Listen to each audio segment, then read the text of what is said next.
नमस्कार बंधुरा आपनारा देखছেন कुकिंग हाउस अफ अनिमा।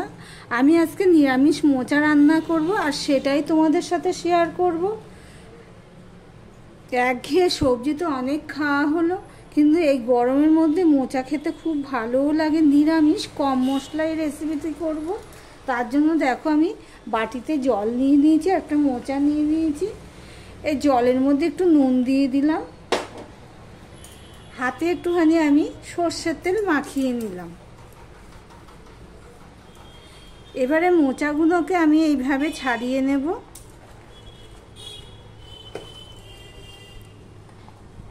এক এক করে ছাড়িয়ে নিয়ে এই যে মাঝের এই শক্ত ডাঁটির অংশটা এটা আমি ফেলে দেব। এগুলো সব আমি ফেলে দিয়ে এইভাবে ছোট ছোট করে আমি কেটে নেব।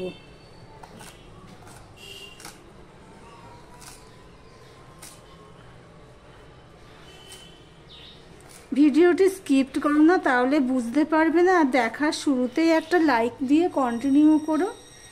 এইভাবে কুটে নিয়ে আমি জলের মধ্যে দিয়ে দেব। এইভাবে সমস্ত মোচাটাই আমি কেটে নিয়ে ফিরে আসছি, সঙ্গে থেকো বন্ধুরা। দেখো বন্ধুরা, আমি মোচাগুলো সব কুটে ধুয়ে পরিষ্কার করে ধুয়ে নিয়েছি। পুরো একটা গোটা মোচাই আমি কুটে নিয়েছি, অনেকটাই সময় নেমেছে।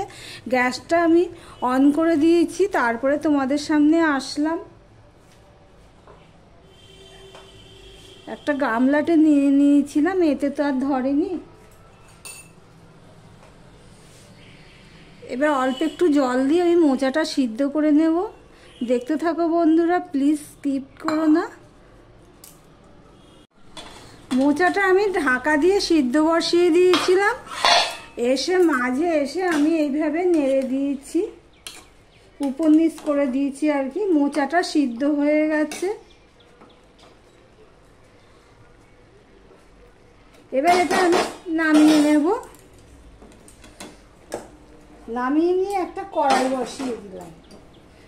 এবার হাই হিটে কড়াইটা গরম করে নেব। আর এদিকে মোচাগুলো আমি একটা থালাতে, দেখো বন্ধুরা, একটা থালাতে আমি নিয়ে নিচ্ছি। এইভাবে আমি একটা থালাতে নিয়ে নিচ্ছি।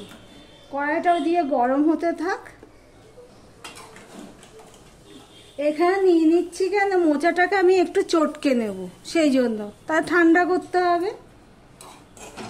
এই পর্যন্ত যারা ভিডিওটি দেখছো লাইক দিয়ে কন্টিনিউ করো। আর যারা নতুন বন্ধু ভিডিওটি দেখছো সাবস্ক্রাইব করোনি, তাদেরকে বলবো সাবস্ক্রাইব করে পাশে থাকার জন্য।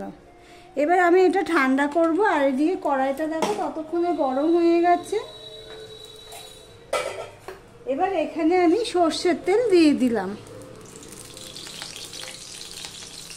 তেলটা গরম হয়ে গেলে আমি দিয়ে দিলাম 5 ফোড়ন। দিয়ে দিলাম একটা শুকনো লঙ্কাকে 2 ভাগ করে দিয়ে দিলাম। 2 ভাগ কেন, 3 ভাগ করে দিয়ে দিলাম, লঙ্কাটা একটু বড় আছে। আর দিয়ে দিলাম দেখো একটা তেজপাতাকে ছিঁড়ে দিয়ে দিলাম। এবারে দেখো মোচার জন্য আমি আলু কেটে নিয়েছি ঠিক এইভাবে। এবার ফোড়নটা হয়ে গেছে, এবার দিয়ে দিচ্ছি আলু।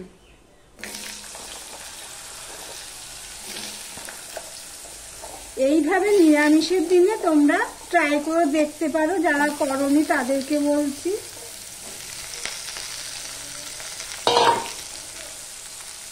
দিয়ে দিলাম অল্প একটু নুন।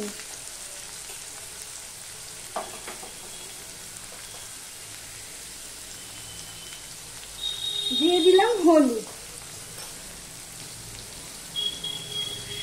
এবার সম্পূর্ণটা আমি মিশিয়ে নিয়ে এটা আলুটা ভাজতে থাকবো। যতক্ষণ না আলুটা ভাজা হচ্ছে ততক্ষণ আমি ভেজে নেব। দেখো আলুটা ভাজা হয়ে গেছে, 5 ফোড়নের সাথে সিদ্ধও হয়ে গেছে। এবার আমি দিয়ে দিলাম 1.5 চামচের মতন আদা পেস্ট।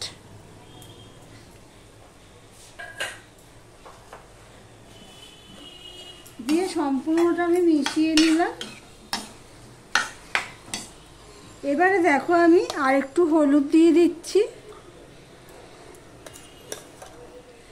ধনের গুঁড়ো দিয়ে দিলাম 1 চামচ, আর হাফ চামচের মতন ধনের গুঁড়ো দিয়ে দিলাম। 1.5 চামচ ধনের গুঁড়ো আর 1.5 চামচ আমি জিরের গুঁড়ো দিয়ে দিলাম। মশলাটা কষানোর জন্য আমি একটু জল দিয়ে দিলাম। দেখো বন্ধুরা, এখানে ধনে আর জিরের গুঁড়ো দিয়েছি, লঙ্কার গুঁড়ো কিন্তু আমি দিইনি। এবার ভালো করে আমি কষিয়ে নেব, দেখতে থাকো বন্ধুরা।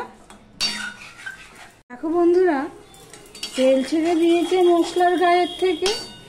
এবারে দেখো যে মোচাগুলো আমি সিদ্ধ করে ঠান্ডা হয়ে গেছে, আর আমি এইভাবে চটকে নিয়েছি। দেখো কতখানি জল রয়েছে। এবার চিপে চিপে আমি সব দিয়ে দিচ্ছি। আমার ভিডিওটি যদি ভালো লেগে থাকে প্লিজ লাইক কমেন্ট শেয়ার করে দিও। আর যারা নতুন বন্ধু ভিডিওটি দেখছো তাদেরকে বলবো সাবস্ক্রাইব করে না থাকলে সাবস্ক্রাইবটা করে দিতে। একদম মশলা ছাড়াই তরকারি, একটু ধনের গুঁড়ো জিরের গুঁড়ো দিয়েছি। এবার সম্পূর্ণটা আমি মিশিয়ে নিয়ে সবটা আমি দিয়ে দিচ্ছি, দেখতেই পাচ্ছ সবটাই দিয়ে দেবো। সিদ্ধ হয়ে গেছে। এবার আমি কিন্তু এমনিতে এই রান্নাটা ছোট করে দিয়েই করতে হয়। দেখো সম্পূর্ণটা আমি মিশিয়ে নিলাম, আরও একটু রয়েছে, এইভাবে চিপে আমি দিয়ে দিলাম। এবার আমি ঢাকা দিয়ে দিয়ে রান্না করতে থাকবো, দেখতে থাকো বন্ধুরা। দেখো যেহেতু এটা শুকনো, জল টল পড়বে না, সেই জন্য কিন্তু এটা নাড়তেই হবে, নেড়েই যেতে হবে একটু পর পর, এইভাবে যতক্ষণ না মোচাটা রান্না হচ্ছে। এইভাবে সমানে নেড়ে যেতে হবে। এবার আবারও ঢাকা দিয়ে দেবো। এইভাবে ঢাকা দিয়ে দিয়ে একটু পর পর নেড়ে নেড়ে মোচাটা রান্না করতে হবে, দেখতে থাকো বন্ধুরা।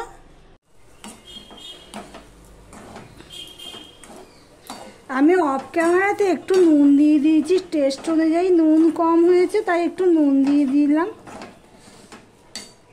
এবার আমি দেখো চিনি দিয়ে দিচ্ছি। মোচাতে চিনি দিতেই হবে, না হলে স্বাদ খোলে না। তবে মোচাতে চিনির পরিমাণটা একটু বেশিই লাগে, তবে যারা চিনি খেতে না চাইবে তো না দেবে। এবার দিয়ে দিচ্ছি ঘি, 1 চামচের মতন ঘি দিয়ে দিলাম।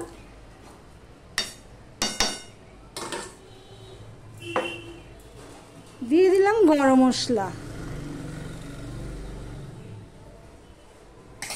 দিয়ে ভালোভাবে আমি এগুলো মিশিয়ে নেব। যেহেতু শুকনো তরকারি সেজন্য এটা বুঝে ভালো করে মিশিয়ে নিতে হবে।